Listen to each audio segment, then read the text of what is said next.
The rain poured in relentless sheets, casting a watery haze over the dim streetlights. Inside my cramped apartment, the air was thick with the scent of old coffee and the mustiness of unopened windows. I had planned for Valentine's Day to be just another quiet evening, spent with a book and the persistent hum of rain against the glass. But everything changed when I found the note. It was a simple envelope, cream-colored and edged with a pattern resembling wilting roses. It sat on my doorstep when I went to retrieve a takeaway order that had gone cold in the delivery bag. The envelope hadn't been there when I last looked. Of that, I was certain. Curiosity overtook caution. I unfolded the note, the paper soft and aged, like it had been handled 100 times before reaching me.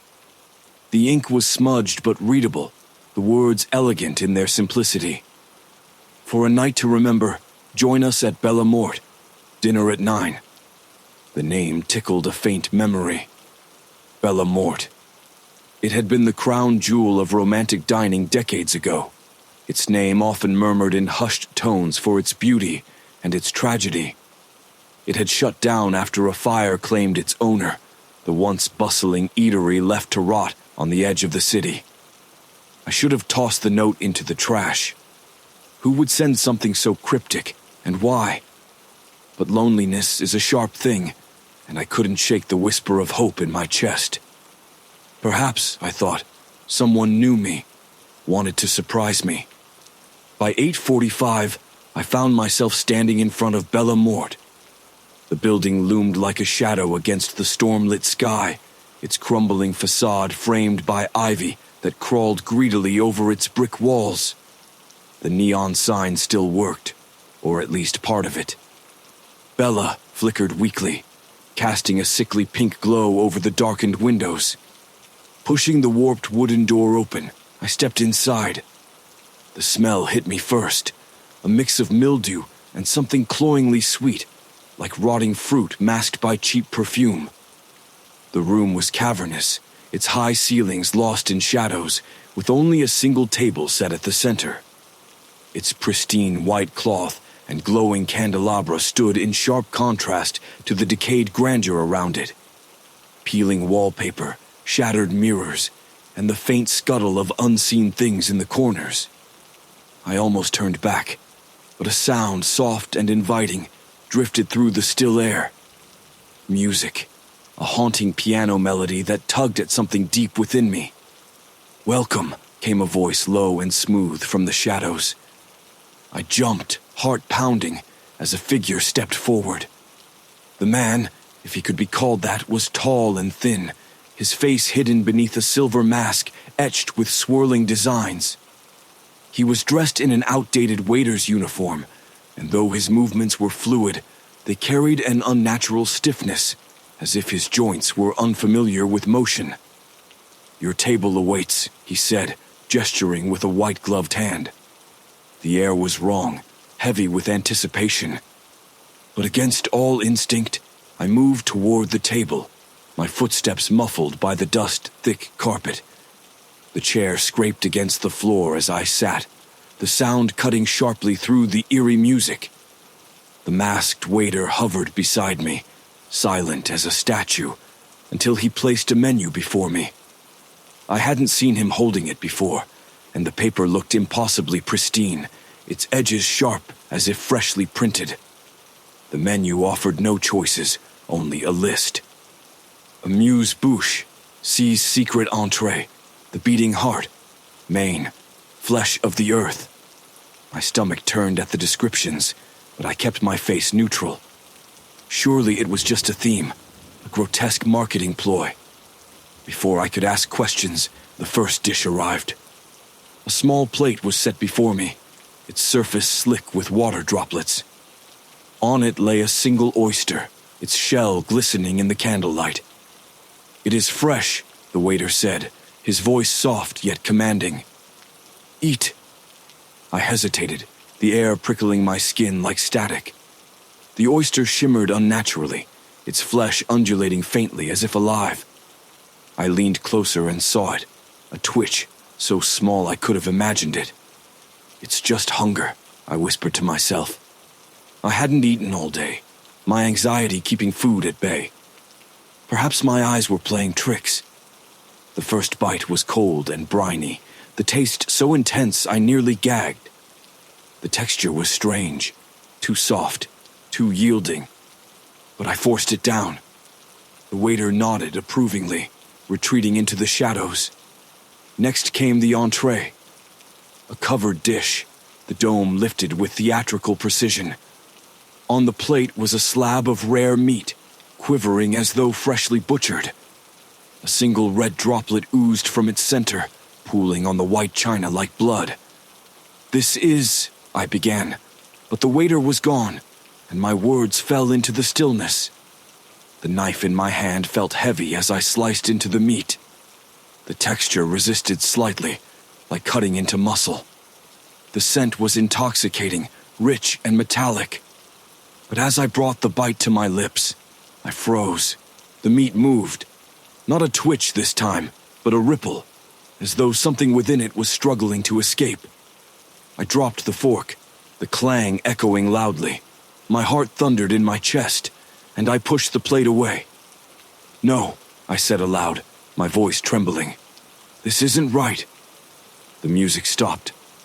The silence that followed was suffocating, pressing against me from all sides. Then, from the shadows, the waiter's voice drifted back, colder now, and tinged with something darker.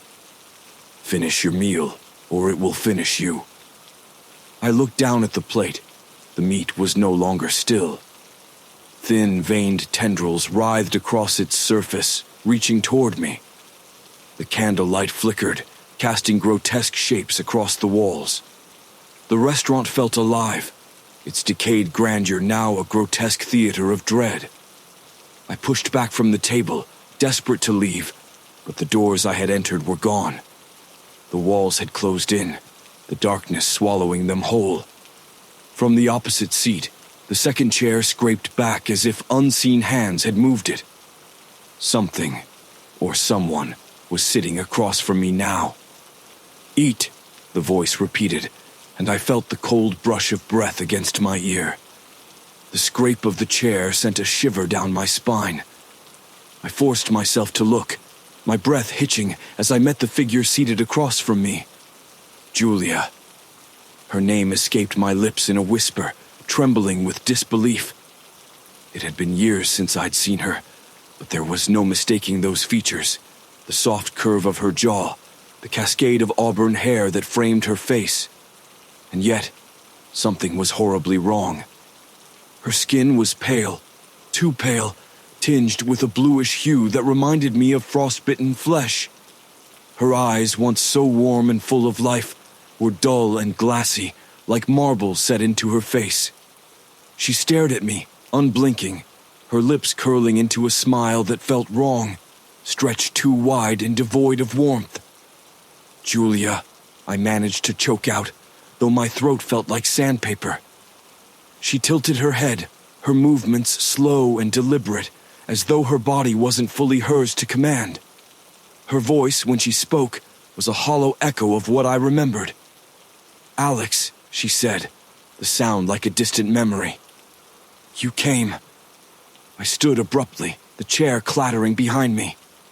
This isn't real. You can't be here.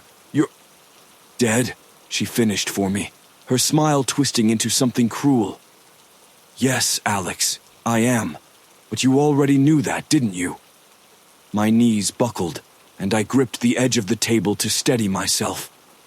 My mind reeled, flooded with memories of her funeral, of the guilt that had haunted me since. "This place, it did this to you," I stammered. Julia's expression darkened. "No, Alex, you did this to me." Her voice cracked like brittle glass. "You left me, remember? You said you'd come back, but you didn't. And I waited so long." I shook my head violently, the tears stinging my eyes. "That's not fair. I didn't know." "You didn't care," she hissed, leaning forward. Her glassy eyes bored into mine, her breath curling like mist in the cold air. "But now you're here, and you'll stay. just like I did. The walls groaned around us, the restaurant shuddering as though it were alive. The chandelier above swayed, casting jagged shadows that seemed to crawl across the floor. "I didn't choose this," I shouted, my voice breaking. Julia leaned back, her smile returning, cruel and knowing. "No one does." The table quivered, and the dishes began to move on their own. The entree twitched violently, the tendrils curling and uncurling with a hunger that seemed directed at me. The air grew colder, biting at my skin, and the candles flickered madly. "Let me go," I yelled into the darkness, my voice cracking with desperation. Julia shook her head slowly. "You can't leave, Alex. Not until you finish." I turned toward the shadowed waiter, who stood silently at the edge of the room. "You're doing this," I spat. "You're keeping us here." The waiter tilted his head, the silver mask glinting in the candlelight. His voice was calm, almost amused. "This place does not bind you. You bind yourself." The words sank into my mind like ice water, chilling me to the core. "What does that mean?" Julia's glassy eyes softened, just for a moment. "It means you have a choice, Alex, but you have to face what you've buried. Only then can you break free." The restaurant trembled, its walls rippling as though they were made of flesh. The flickering chandelier now cast the room in a nightmarish light, and the once pristine table was stained with dark, viscous fluids that dripped onto the floor. Julia reached out, her hand pale and trembling. "Alex, the only way out is through. You have to face it." "Face what?" I shouted, my voice raw with frustration and fear. The waiter gestured to a shadowy corner, where a small, tattered book materialized on a pedestal. It was weathered and bound in dark leather, its surface etched with faintly glowing runes. The air around it vibrated with a low hum, and I could feel its pull even from across the room. "That," Julia said, her voice barely above a whisper. "The truth you've been running from." My legs felt like lead as I stumbled toward the book. Every step was a battle against the oppressive weight of the air, as if the restaurant itself resisted my approach. The runes on the book's cover pulsed in time with the pounding in my chest, and when I finally reached it, my hands trembled as I opened it. Inside were fragments of memories, my memories. Pages filled with scenes of Julia and me, our laughter, our arguments, and the final moments we spent together before I left her that night. But as I turned the pages, the memories twisted, corrupted by images of writhing tendrils and Julia's pallid face. The words on the last page seared into my mind. "To break the bond, you must give what you took." "What does it mean?" I cried, turning back to Julia. Her expression was pained. "You stole my chance, Alex. You let me die alone. Now you must offer something in return." The restaurant roared, the walls pulsating violently. The waiter's voice rose above the chaos. "Choose, or be devoured by your own guilt." I turned to the table, where the grotesque dishes now writhed with feral life. The tendrils reached for me, their movements eager and predatory. "I'll do it," I shouted, slamming the book shut. "I'll give it back." The room stilled, the cacophony subsiding into an oppressive silence. Julia's eyes gleamed with something akin to relief. "Then face it, Alex. Face the truth and let me go." The waiter stepped forward, holding a knife whose blade shimmered like liquid metal. He offered it to me, the handle cold and heavy in my grasp. "What do I do?" I asked, my voice trembling. "Carve away your guilt," Julia said, her voice softer now, "and release me." With shaking hands, I raised the blade, ready to confront the demons that had bound us both to this cursed place. The knife trembled in my hands, its cold weight sending shivers up my arms. The restaurant seemed to hold its breath, the oppressive air thick with expectation. Shadows slithered along the walls, forming grotesque shapes that seemed to mock my resolve.